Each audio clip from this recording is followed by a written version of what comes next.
Cerita dibuka dengan suasana malam yang memperlihatkan anggota geng motor paling berbahaya yang baru saja pulang kopdar. Mereka langsung masuk ke base camp mereka di sebuah warteg yang ternyata menjadi markas dan tempat produksi sempol dan narkoboy. Di dalamnya tampak sang pemimpin bernama Danny bersama putranya Jojo serta tangan kanannya si gondrong Delton. Malam itu mereka tengah merencanakan pengiriman besar-besaran. Jojo mengusulkan jalur darat bersama seluruh anggotanya, namun Delton menyarankan jalur udara karena dinilai lebih aman. Danny pun memutuskan untuk mempercayai Delton, namun tanpa mereka sadari, pilihan itu justru membawa petaka. Saat pengiriman akan dimulai, markas mereka tiba-tiba digerebek oleh agen khusus bersenjata lengkap. Ternyata Delton sebenarnya adalah Bill Broker, seorang agen DEA yang selama ini menyamar di dalam geng tersebut. Di bawah komandonya, pasukan langsung menyerbu masuk dan baku tembak tak terhindarkan.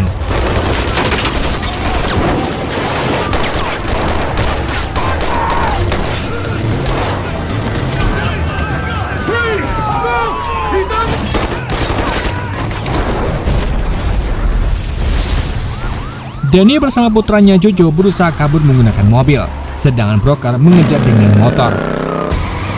Kejar-kejaran pun terjadi di jalanan hingga akhirnya Broker berhasil memaksa mobil mereka oleng dan menabrak keras.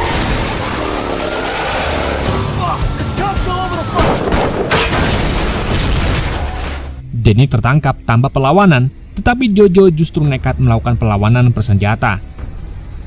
Namun, nasib buruk menimpa Jojo. Tubuhnya ditembus peluru bertubi-tubi oleh para agen hingga tewas di tempat.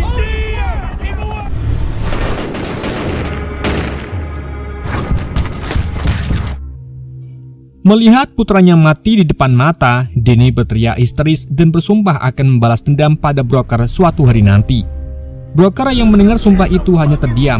Ia tahu selama penyamarannya, ia sudah menganggap Jojo seperti saudara sendiri. Rasa bersalah itulah yang akhirnya membuat Broker memutuskan untuk keluar dari dinas dan menghilang.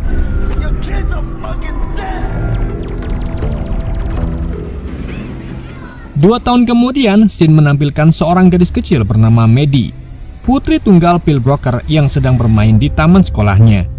Di tengah suasana ceria itu, Maddie justru diganggu oleh 3 temannya. Namun karena mewarisi sifat ayahnya yang pemberani, Maddie melawan satu dari mereka hingga hidupnya berdarah.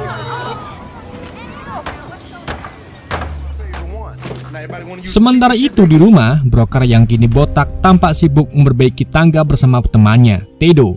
Mereka baru saja pindah ke sebuah desa kecil yang tenang dan damai untuk memulai hidup baru. Tapi tak lama kemudian, Broker menerima panggilan dari pihak sekolah yang melaporkan bahwa Maddie telah membuat masalah. Tak mikir panjang, ia pun langsung meluncur ke sekolah menggunakan mobilnya.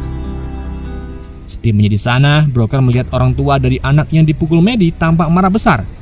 Di ruang guru, Maddie menjelaskan kepada gurunya yang bernama Susan serta ayahnya tentang apa yang sebenarnya terjadi. Broker yang mengenal baik sifat putrinya memilih tidak memarahinya dan justru membela Maddie karena tahu anaknya bukan tipe pembuat onar. Namun begitu mereka keluar dari sekolah, di luar sudah menunggu kedua orang tua anak yang terluka, yaitu Jimmy dan istrinya Casey Bodine. Casey yang emosional terus memprovokasi suaminya untuk menghajar Broker. Beruntung seorang sheriff yang sedang berada di lokasi berusaha menenangkan situasi. Broker mencoba minta maaf dengan sopan, tetapi Jimmy malah menyerangnya dari belakang. Broker pun dengan mudah menangkisnya. Aksi singkat tersebut menjadi tontonan heboh di depan guru dan para orang tua. Jimmy dan Casey akhirnya pergi dengan wajah kesal dan dendam. Sang sheriff kemudian menegur Broker agar berhati-hati sebab keluarga Casey dikenal tim rental dan memiliki hubungan dekat dengan dunia kriminal.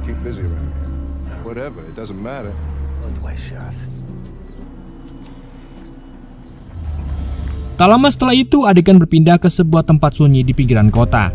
Sekelompok remaja terlihat berpesta narkoboy dengan santai, sampai datang seorang pria membawa tongkat bisbol bernama Gator Bodine. Ia seorang bandar narkoba sekaligus bos gangster di wilayah tersebut. Melihat kelakuan para remaja di daerah kekuasaannya, Gator langsung memukul salah satu dari mereka sebagai peringatan keras. Namun setelahnya, ia memilih mengampuni dan membiarkan mereka pergi, menandakan bahwa pria ini berbahaya, tetapi juga licik dan penuh perhitungan.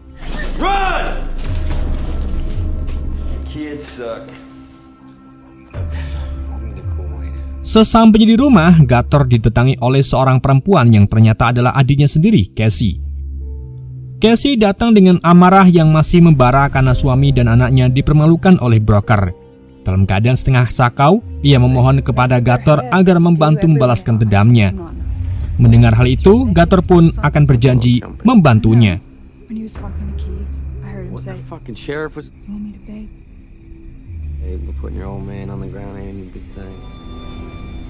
Keesokan harinya, suasana kembali tenang. Broker tampak mengantar Maddie ke sekolah, lalu berbincang dengan Bu Guru Susan. Ia mengundang Bu Guru dan teman-teman Maddie untuk hadir di pesta ulang tahun sederhana di rumah mereka. Bu Guru Susan menyambut hangat undangan itu dan bersedia membantu menyiapkannya. Namun sempat menasihati broker agar segera menyelesaikan masalahnya dengan keluarga Casey supaya tidak makin melebar. Mendengar saran itu, broker pun langsung bertindak. Ia mendatangi Jimmy di tempat kerjaannya untuk minta maaf secara langsung. Untungnya Jimmy yang berhati lembut mau memaafkan dan menganggap masalah itu sudah selesai.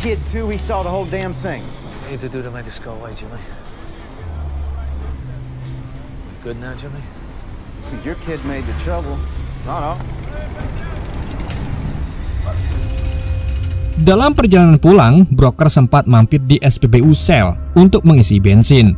Namun dua anak buah suruhan Gator tiba-tiba datang dan mencoba memprovokasinya agar ia terpancing emosi. Broker awalnya sabar, tetapi setelah terus diintimidasi, akhirnya ia pun melawan dan menghajar keduanya dengan mudah sebelum pergi meninggalkan tempat tersebut.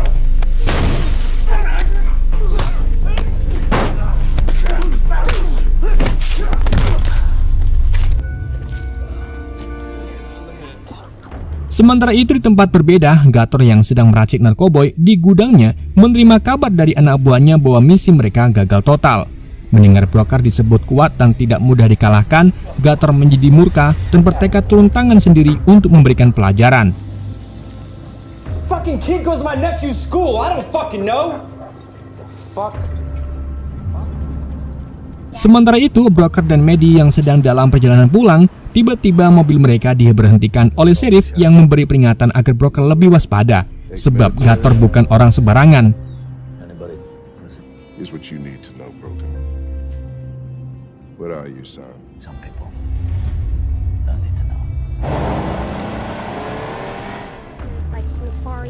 Setibanya di rumah, ayah dan anak itu menghabiskan sore dengan menunggang kuda, menikmati udara pedesaan yang tenang tanpa tahu bahaya sedang mengintai.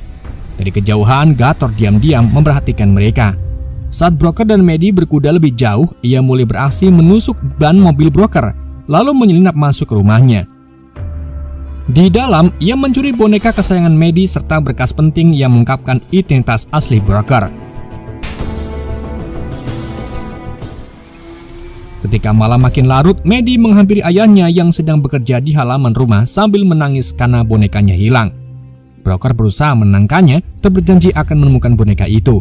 Namun saat hendak keluar, ia terkejut mendapati ban mobilnya sudah kempes. Ia pun segera memeriksa sekitar rumah, tapi tak menemukan apa-apa. Yang ia temukan hanyalah kepala boneka Maddie, pertanda bahwa seseorang sengaja menerornya. Akibatnya broker tak bisa tidur, terus berjaga demi melindungi anaknya.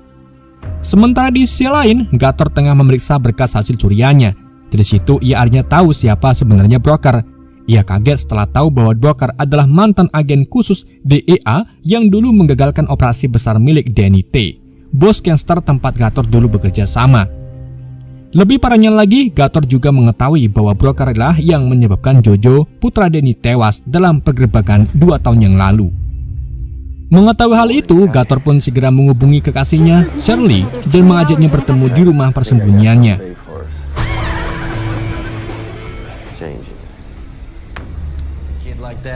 Saat mereka bertatap muka, Gator menyerahkan berkas tersebut dan memerintahkannya agar mengirimkan informasi itu kepada Danny di penjara.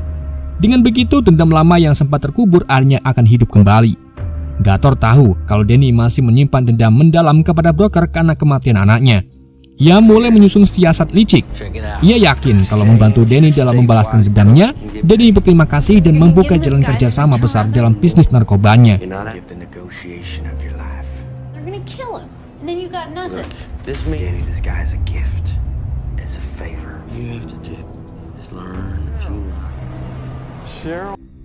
Beberapa hari kemudian, Sally menyerahkan berkas berisi identitas broker kepada pengacara Danny.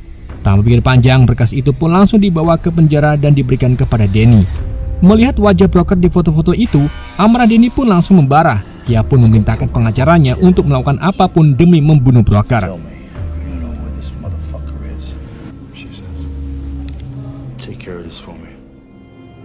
Sementara itu, kehidupan broker berjalan seperti biasa. Ia mengantar Maddie ke sekolah dan secara tak terduga bertemu Casey serta anaknya. Di momen itu, broker dengan tulus meminta maaf atas insiden yang sebelumnya terjadi. Tak disangka, suasana menjadi sangat hangat ketika Maddie mengundang anak Casey yang dulu sempat ia pukul untuk datang ke pesta ulang tahunnya. Anak Casey pun menerima, membuat hubungan mereka kembali membaik. Singkatnya, broker mulai menyiapkan dekorasi pesta bersama Tedo, sahabatnya. Saat itulah Tedo mengungkapkan sesuatu yang mengejutkan. Menurutnya, teror yang dialami broker akhir-akhir ini bukanlah Jimmy. Karena Tedo tahu betul jika Jimmy pengecut. Tedo yakin jika semua itu perbuatan Gator, abang Casey yang dikenal sebagai bandar narkoba kejam. Tedo juga menambahkan kalau sheriff yang seharusnya menegakkan hukum justru bekerjasama dengan Gator karena disuap sejumlah uang. Dengan begitu, Gator bisa bebas memproduksi narkoba di gudang miliknya di tepi sungai tanpa takut tersentuh hukum. Listen, I grew up. No, Jimmy Clum's a bitch. Now, he don't look like much of nothing. But you remember what I told you? Just say I'm comfortable around. Di sisi lain, Cyrus, salah satu anak buah Danny yang terkenal paling gege, datang menemui Sally di sebuah warung seblak seafood. Ia menekan Sally agar memberitahu di mana lokasi broker berada. Sally awalnya mencoba bernegosiasi. Ia ingin imbalan dengan meminta jalur pemasaran dalam bisnis narkoba Danny.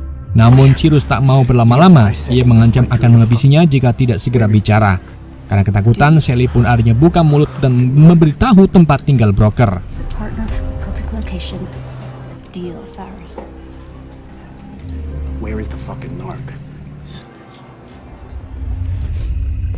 Malam pun tiba, Gator menemui Casey. Dalam keadaan sakau, Casey mengatakan bahwa masalahnya dengan broker sudah selesai. Ia meminta Gator berhenti mengganggu keluarga broker karena baginya semua sudah jelas. Setelah akan pergi, Jimmy menghadang Gator. Ia meminta kepada Gator agar tidak lagi memberikan istrinya narkoba agar bisa hidup normal.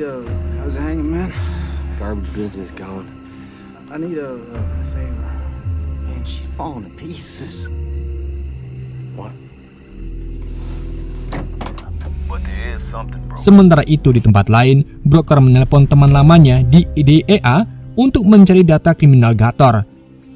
Dari sana ia tahu bahwa Gator sering lolos dari hukum karena kerap menyuap aparat. Gator juga memiliki kekasih bernama Sally yang juga memiliki hubungan dengan anak buah Danny. Ia memperingatkan broker jika identitasnya sampai ke tangan Danny melalui Sally, nyawa broker dan Maddie bisa terancam.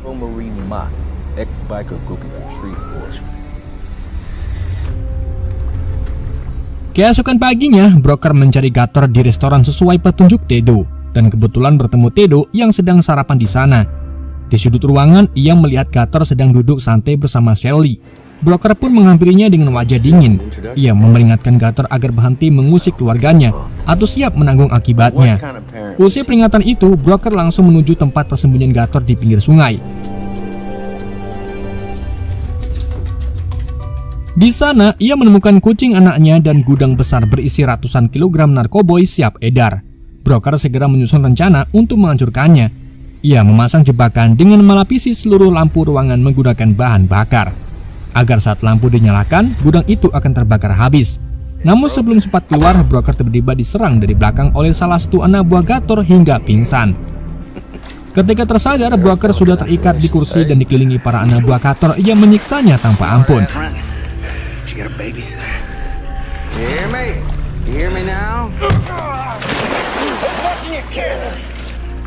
Tetapi kemampuan tempurnya sebagai mantan agen khusus membuatnya tak mudah ditaklukkan. Dalam kondisi tangan terikat, ia berhasil melepaskan diri dan menghajar semua lawannya satu persatu dengan kecepatan dan ketepatan yang luar biasa.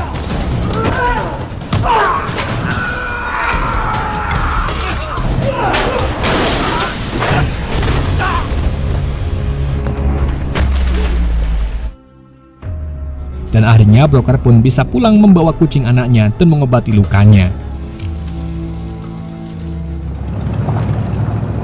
Keesokan harinya, Cyrus bersama 6 anak buahnya tiba di markas Gator.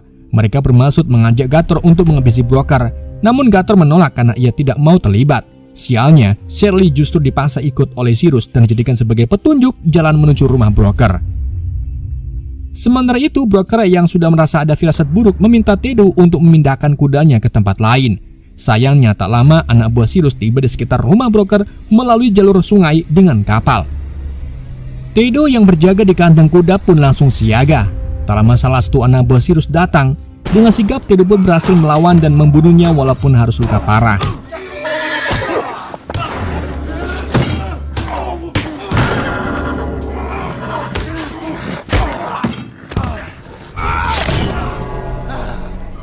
Ia lalu membunyikan klakson mobil sebagai tanda bahaya. Sayangnya aksinya itu membuatnya harus tertembak. Mendengar klakson tersebut, broker pun segera membawa Maddie bersembunyi di gudang dan mintanya menelpon 9111. Lalu ia mengambil shotgun untuk bersiap melawan. Begitu anak buah Cyrus masuk rumah, baku tembak sengit pun terjadi.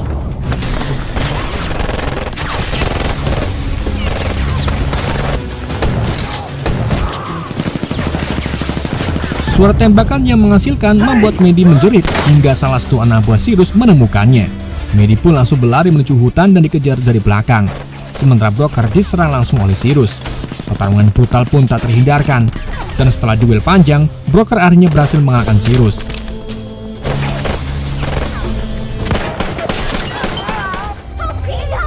Di tengah pelariannya, Maddie bertemu Sally dan tanpa tahu siapa dia sebenarnya, gadis kecil polos itu meminta tolong. Sally yang melihat kesempatan emas langsung membawa Maddie naik ke perahunya. Broker yang kehilangan jejak putrinya segera kembali ke rumah, di mana polisi sudah memenuhi lokasi. Setelah menjelaskan kejadian sebenarnya, broker menerima telepon dari Maddie yang memberi petunjuk bahwa ia berada di tempat dengan 2 kipas besar. Broker pun langsung sadar jika itu markas narkoba milik Gator. Tanpa pikir panjang, broker pun pergi menuju ke lokasi menggunakan mobil polisi yang ia rebut. Sementara itu, Gator yang marah karena Sally membawa Maddie ke tempatnya langsung berdebat sengit. Menurutnya, aksi Sally itu kesalahan besar karena telah memancing broker ke markas persembunyiannya. Saat suasana makin panas, Casey dan Jimmy datang karena ada kegaduhan. Gator menyuruh Sally menyembunyikan Maddie, tapi gadis kecil itu berteriak hingga membuat Casey curiga. Casey pun langsung tahu jika Maddie di dalam. Ia langsung berusaha menyelamatkan Maddie dan menyalakan lampu. Namun saat lampu dinyalakan, ledakan besar terjadi dan membakar seluruh markas Gator. Untungnya Casey sempat menyelamatkan Maddie, tapi Gator yang kelap merebutnya kembali. Ketika Casey menolak, Gator malah menembaknya secara tidak sengaja. Menyadari ia telah melakukan kesalahan besar, Gator pun melarikan Maddie dengan mobil. Sementara broker yang baru tiba langsung mengejarnya. Untungnya polisi sudah menutup semua jalur dan Sheriff memerintahkan operator jembatan untuk menaikkan penghalang. Sayangnya mobil broker menabrak pembatas dan terbalik yang membuat Gator keluar dengan niat menghabisinya. Tetapi saat Maddie berteriak memohon agar agen jangan dibunuh, broker bangkit dan menghajar Gator habis-habisan. Ia hampir saja mengakhiri hidup Gator, tapi menahan diri karena tidak ingin memperlihatkan kekerasan di depan putrinya. Polisi dan Sheriff pun datang menangkap Gator beserta Shirley yang terlibat dalam kekacauan itu. Di sisi lain, Casey ternyata masih hidup karena luka tembaknya tidak fatal. Beberapa hari kemudian, broker menjenguk Danny di penjara dan mengatakan bahwa ia akan menunggu hingga sahabatnya itu bebas. Dari kisah ini kita belajar bahwa mancing adalah yang terbaik.